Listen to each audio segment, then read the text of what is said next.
I don't know how to describe it other than like a demon type of sound. But it's silhouetted, hulking, every bit of 5.5 feet wide, 13 to 14 foot tall, pitch black. The one thing that ran through my mind when I had this encounter was I don't have a big enough gun. Your host, two-time witness and field researcher for more than 40 years, William Jevning. Welcome to Creek Devil. Hello, everyone. Welcome to the Q&A. Tom, would you like to make an announcement before we kick this off? Absolutely. I want to thank everybody as usual, and I want to thank our new Patreons who join us every week.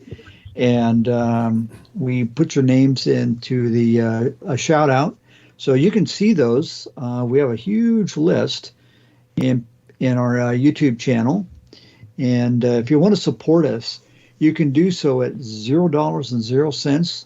If you're on YouTube, please click the like button and subscribe and ring the bell. And if you want to go that extra step, you can do that in the description on YouTube. You can click the link for Patreon and just follow your nose. Or if you're listening on a different platform, just simply go to patreon.com/CreekDevil and follow your nose. So with that said, I will hand the mic back to Will. All righty. Well, Tom, what do we got in the way of questions today? I think we actually have a backlog, we have don't we? Lots of questions. We do have questions, yes. So the first question is from John, and John wants to know, why is it that he has heard, and this kind of dovetails with what we've been discussing recently, why is it that he has heard that some Sasquatch are dark-haired in color, some are brown, which is fine, but what he wants to know is it true, and what are our thoughts that some people have reported that the creatures are brown with dark stripes, with black stripes in them?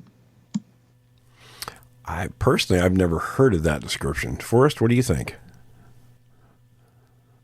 I'm sorry, somebody was calling in on my phone, and I had to disconnect them. No problem.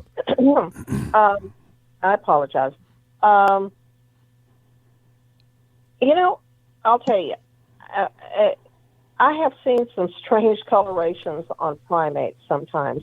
Not so much in chimpanzees and gorillas. They just always are black. But you get into your macaques and stuff like that, and when they crossbreed, they will come out different colors and different patterns of colors. And sometimes there's no, you can take a long tail and cross it with a pigtail, and they will pick up each different individual will pick up different types of coloration and even features of each type of monkey. And there's never anything that, there's even links and there's different links in their tails as well.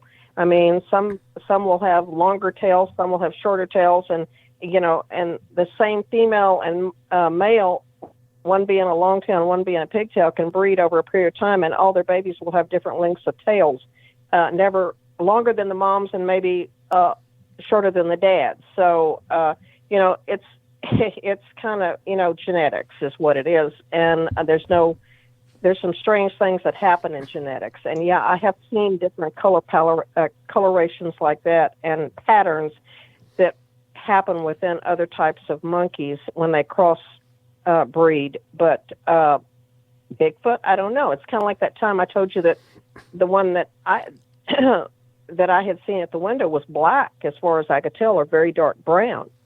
But then that one night that I told you something was going around the west corner of the mobile home here, I swear to God, it was like a buckskin color, a light brown color. I've actually heard that a few times. Yeah, that just blew my mind. And that's when I started thinking about, y'all remember I brought that up on the show, that it was the first time I really started thinking about colors within these things, because you don't usually see. Now, I will backtrack on what I said about the colorations. You won't see anything like in macaques. The long-tail macaques, just for instance, are a mousy color, okay? And then you get into your pigtails, which are a pretty golden color. So when you crossbreed them, you will get the babies having a variation between those two color tones.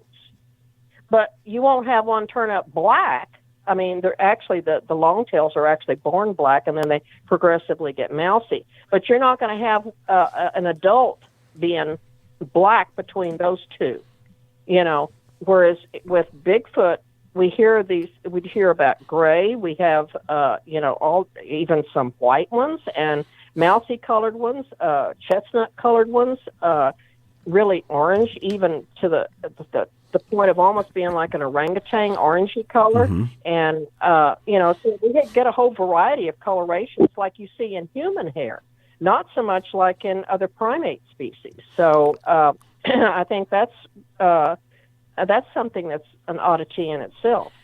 Of course, let me ask you. Oh, go ahead. I was going to say, it kind of makes me wonder, though. I mean, you hear if something is brown with black stripes. Brown with black stripes. That's what the question was. Now, right? Yeah, that's what the question was, and I wanted to kind of piggyback on that. Like a brindling color, or like stripes like you get on a cat. That's what I was thinking. No, not that. Here's what I think. Quite often we've talked about how the juveniles, as a general rule of thumb, not as, there's exclusions to all rules and exception, but that the younger ones tend to be black, and as they get old, they tend to get a more auburn color, whether it's sun bleached or whatever. And I've wondered if the creature is becoming sun bleached, but it's a transitional period going from juvenile to an adult. I'm just throwing that out as a possibility. What are your thoughts? Well, that could be a possibility, because then you might get a brindling. You know what I'm talking about when I say brindling, and that's like a brindle, yeah. Mm-hmm. Yeah, it's kind of like a striping in the hair, but it's a very faint striping. It's not like a tabby cat with the dark black stripes on them. But that would be a possibility if they're changing from one hair color to another. Yeah. Yeah, like they're in an area of maturity. That's kind of rule, not even rule of thumb, just sort of a generalization. I mean, that's why I say Bigfoot's kind of an enigma. I mean, they present a variety of colors, which we don't see in any other species of primates except us. But yet, like I say, when I was talking about macaques, the babies always seem to be born a different color. And then this is also true in a lot of other primates, with the exception of gorillas and chimpanzees and orangutans. Their babies are always born the same color as them. But when you get into the monkeys, their babies there's some, and I can't even think of the name of the monkey right now, but their babies are born orange, and they turn progressively black. And then you've got some that are practically born nude, and then they look like human babies when they're born, and then they progressively grow hair. But I mean, you don't see that, but you do see that with the Bigfoot versus, when I always say, well, they're more like chimpanzees, but you don't see them having their babies born the same color as them. They seem to be a darker color, either a black or a dark brown when they're born, and then they progressively lighten up. Now, even black will get a reddish tone to it on the ends. It's just like with horses that are black. They will sunburn. It's called sun bleach. We call it sun bleaching. And that's exactly what's going to happen to their hair. And humans will do the same thing. So yeah, I kind of wondered that. Yeah. Can some of that just be the general color, but how about times of day too, with the sun and stuff? Would it kind of like reflect different shades or anything? Well, yeah. I mean, I guess your hair and different. I mean, it's like taking pictures at different times of the day.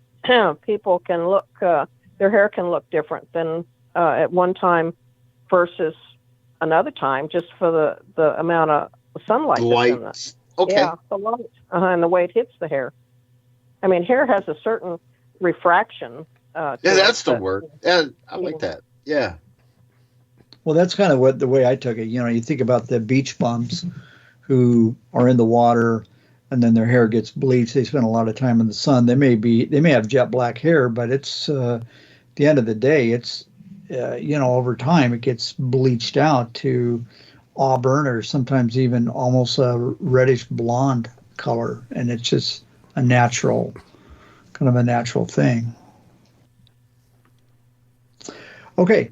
Moving on. Next question.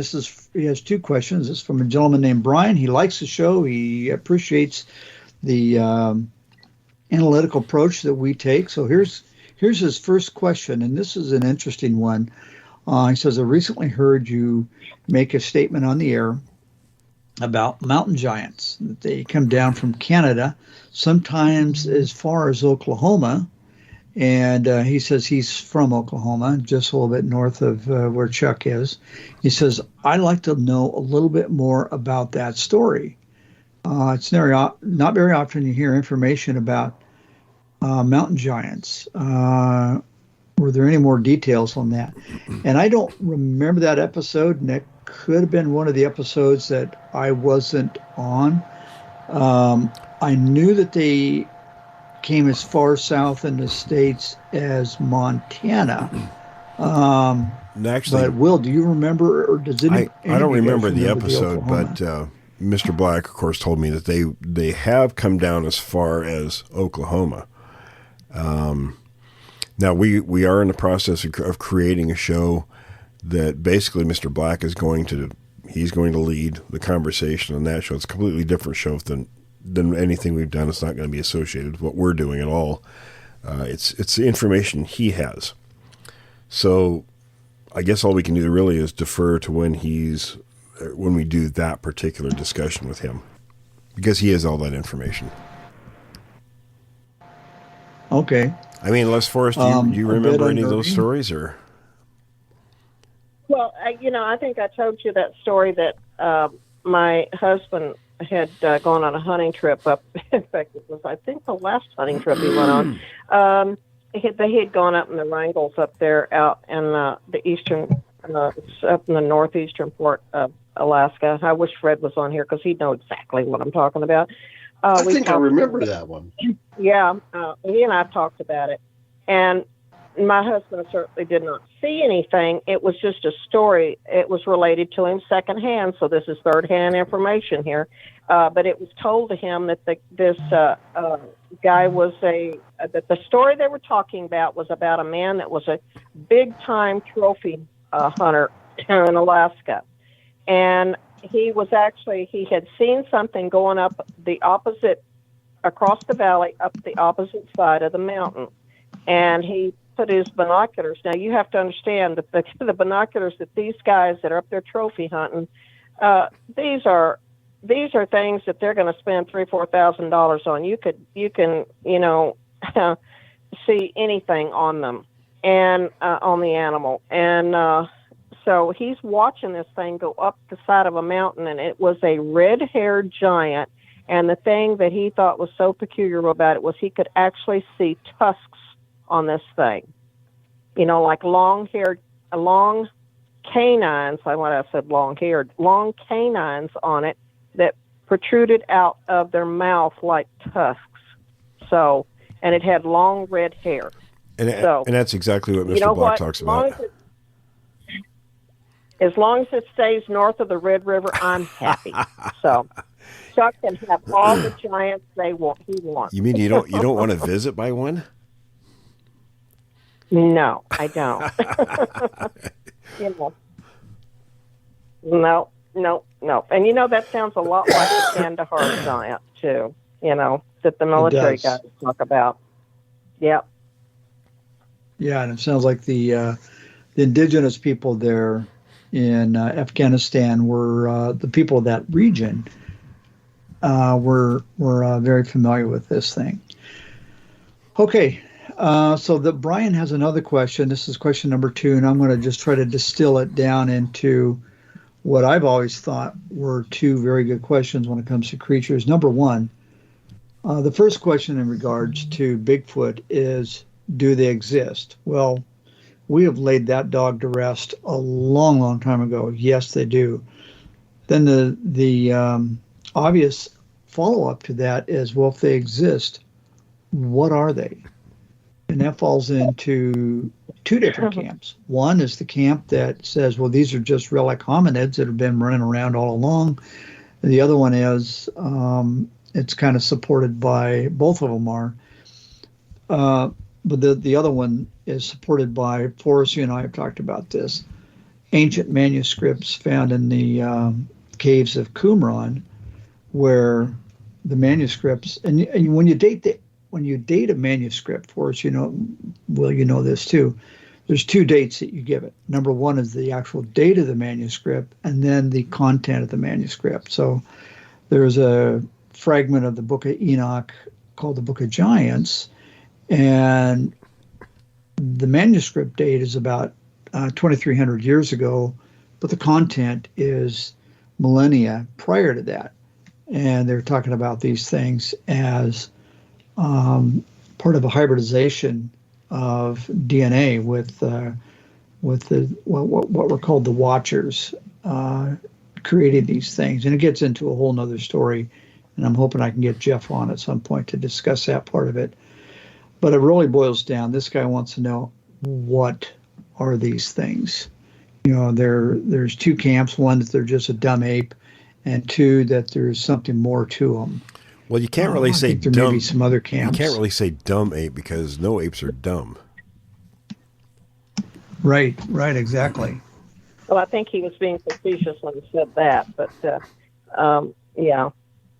At least I think you were, weren't you, Tom? No, I wasn't. This is kind of what I'm distilling from his email. And he was just, I think he's basically talking about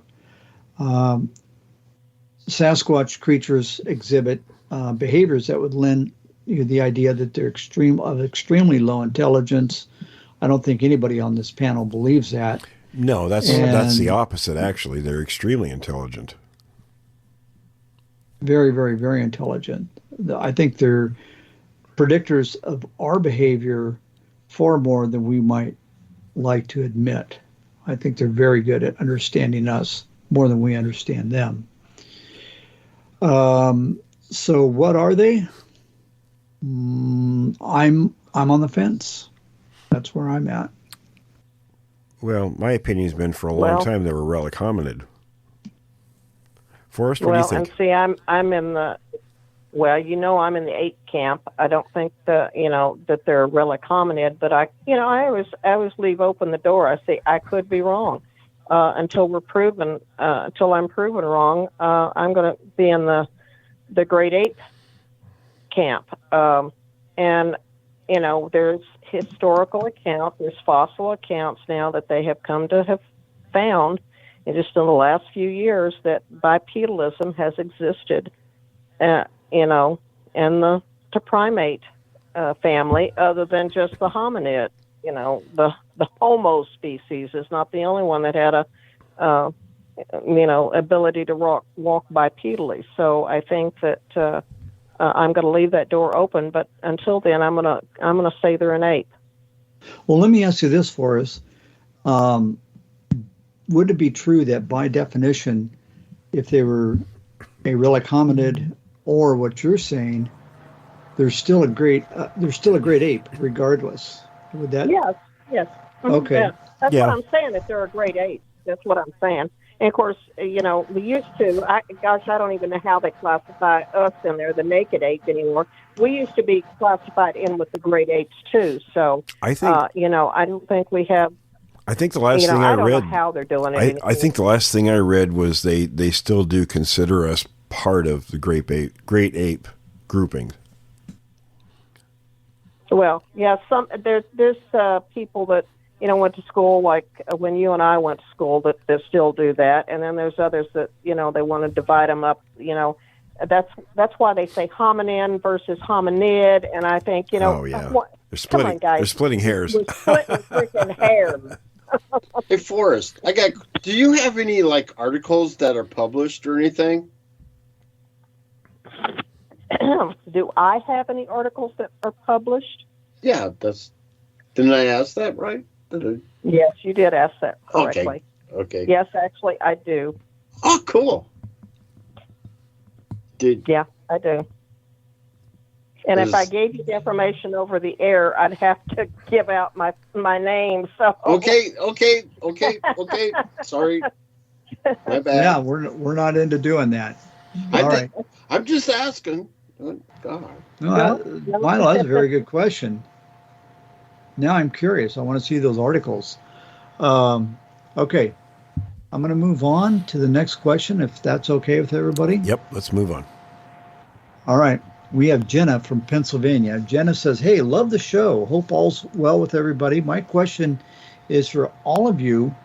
Do you think that these things, is there anything that Bigfoot is not good at? I agree that Bigfoot is a master in its own environment, but I also think that there may be a thing or two that it struggles with or may lack a skill at.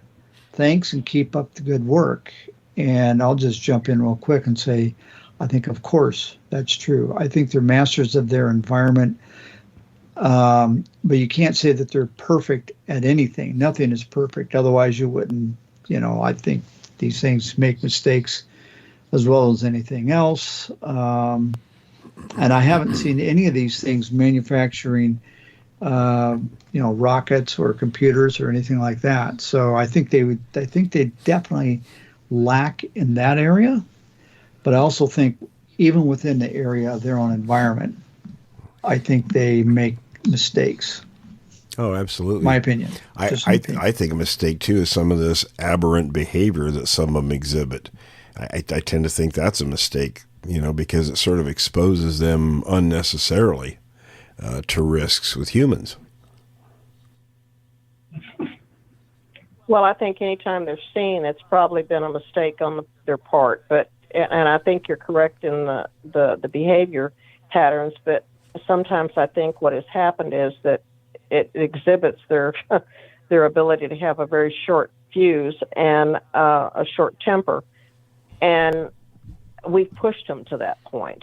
And, anything's patience was thin after a while. So I think that we've probably kind of got them to that point to why they're exhibiting that type of aberrant behavior. That could be in a lot of cases, but there are some cases like the older ones, like when, Roosevelt jotted down Bauman's account, there wasn't any human pressure in that area, but the creature had that behavior. So, it's like any. Well, now how do you know how much we don't know really how much, how the encounters with humans had been for them. We don't know that. In that day. See, that's the only thing. You hear what they're telling you, and that this guy, when the Bauman story, when it, proceeded to kill and do the horrible things that it did to that man, but you don't know what, the encounters that it had had with humans before might have entailed, and that includes indigenous people. We have to realize that there were Indians in those areas, so,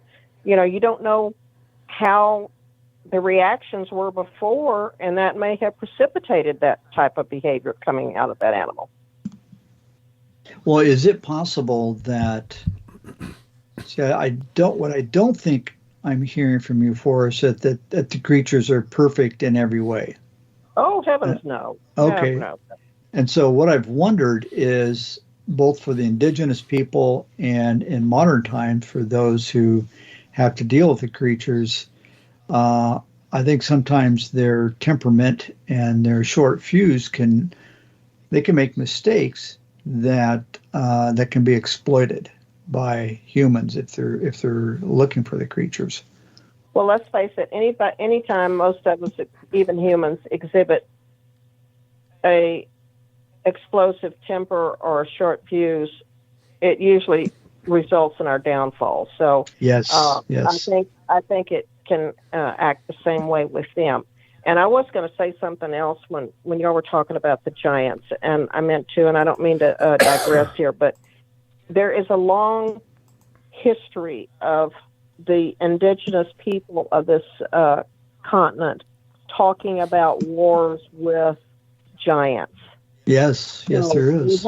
We have to remember that as well. Well, and Abraham Lincoln, I mean, it must have been significant enough because Abraham Lincoln had a strong curiosity in giants. And you take a look at, I referred to, manuscripts from the caves of Qumran. So in the Near East, both with all the regions, all the peoples of the Near East, it was just common knowledge that giants existed, and they all mentioned it in their own languages. The Sumerians, the Hebrew. I'm trying to think of the ones that it's escaping me, but the ones that had the stone, like a clay cylinder that they wrote on. All of these talked about giants. Well, yeah. Why? Why did they? You're talking about Sumer cuneiform. and the cuneiform. Yeah, Yes. Cuneiform. Yeah, exactly. So, and then you come over here to North America, and they talk about the exact same thing. And here you're talking about different continents separated by a fairly large body of water, talking about the exact same thing.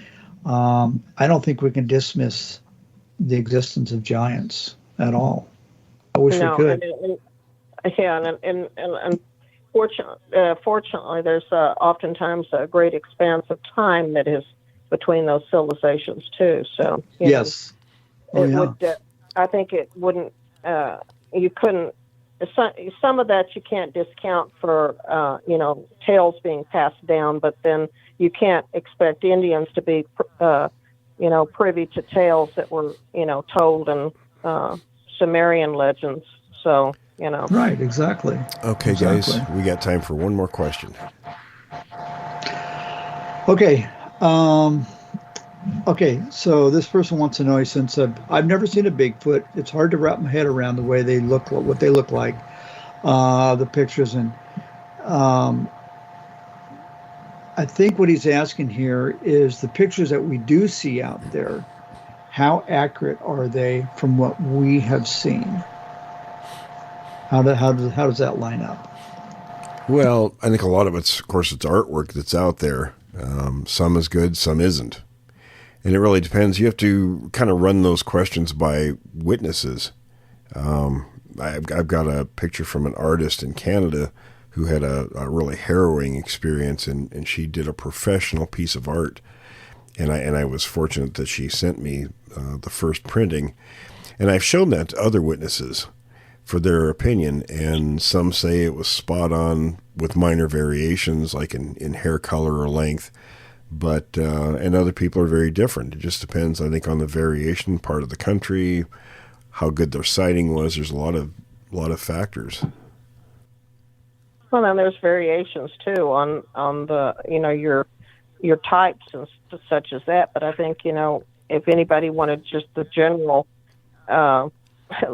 description of Bigfoot as such, I would go to the Patterson film. I think Patty exhibits the really true form of what we think of as Bigfoot. Totally agree. The ones I saw looked very much like that one. Well, guys, we're just about out of time. Any final thoughts or comments or anything? Yeah, I have one. I think about my life. This is personally.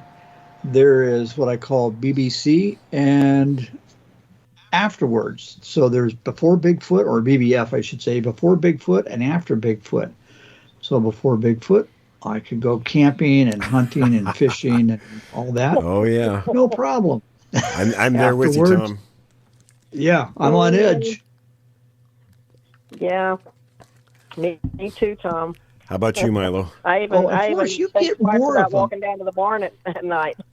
Yeah, I mean, you get more activity in your little area. Right. I mean, you have a good-sized ranch, but you get more stuff going on there, percentage-wise, than we do here in the Pacific Northwest, and that's saying something. That's only because you haven't been out recently. You know darn good and well, if you were out there in the woods right now, that you'd probably have just as much or more. But you know what? You all just shush because it's been really nice and quiet around here lately. You're overdue. Even Jessica's. Yeah, we're not going to talk about cans of pork and beans or any of that stuff. Forrest is overdue, isn't she? Jessica said, it's been quiet around here. And when we heard that noise the other night, we were all like, oh, no, please tell me that that's something else. No, not again. No, not again. Milo? Okay, you just stay on that side of the road. How about you, Milo? Any thoughts? Well, I can't wait to get back out there. And since I just got a Mustang, it's kind of hard to think that I'm going to drive that out in the woods.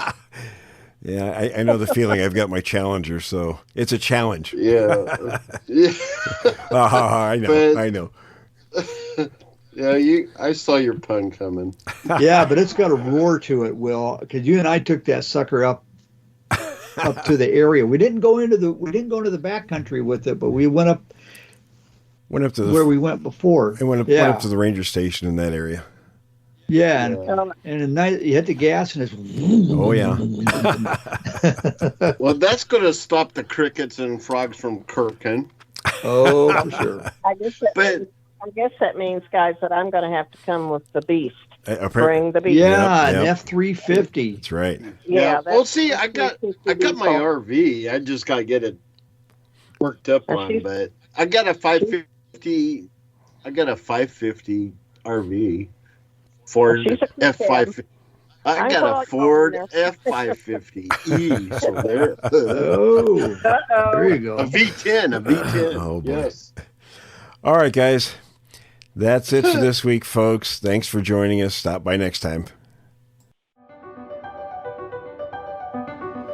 Thanks for listening to this episode of Creek Devil. If you or anyone you know has had an encounter with these creatures, please contact us at williamjevning@yahoo.com. That's William, Jevning, @yahoo.com. All communication is confidential. Join us for another program next week. And until then, keep your eyes open out there.